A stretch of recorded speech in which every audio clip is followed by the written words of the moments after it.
নমস্কাৰ, মোৰ নাম দৰ্শনা শইকীয়া। মই Duliajan Saint Xavier's higher secondary স্কুলৰ ৬ষ্ঠ শ্ৰেণীৰ ছাত্ৰী। আবৃত্তি কৰিবলৈ লোৱা কবিতাৰ শিৰোনাম কিতাপ।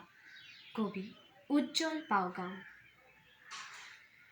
গোসাঁই ঘৰত নে পিতাইৰ টেবুলত প্ৰথম দেখিছিলোঁ তোমাক, পাহৰিলোঁ। আই নে পিতাই প্ৰথম তোমাৰ লগত কৰাইছিল চিনাকি, তাকো পাহৰিলোঁ।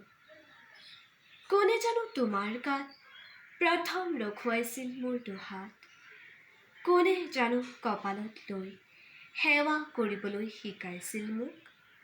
কিতাপ মোৰ প্ৰাণৰ উত্তাপ, মোৰ বিপদৰ বন্ধু, মোৰ জ্ঞানৰ হাজাৰ দুৱাৰ, আন্ধাৰৰ অযুত চাকি।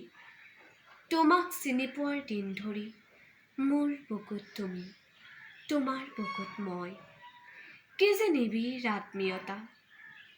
তোমাক চিনি পোৱাৰ বাবেই মই লগ পালোঁ শংকৰদেৱক, মই লগ পালোঁ বুদ্ধক, বিশ্ববিজয়ী আলেকজেণ্ডাৰক।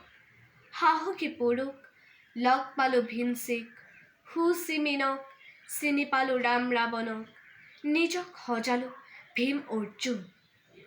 অনুভৱ কৰিলোঁ এন ফ্ৰাংকৰ অনাবিল হৃদয়ৰ উত্তাপ। ধন্যবাদ।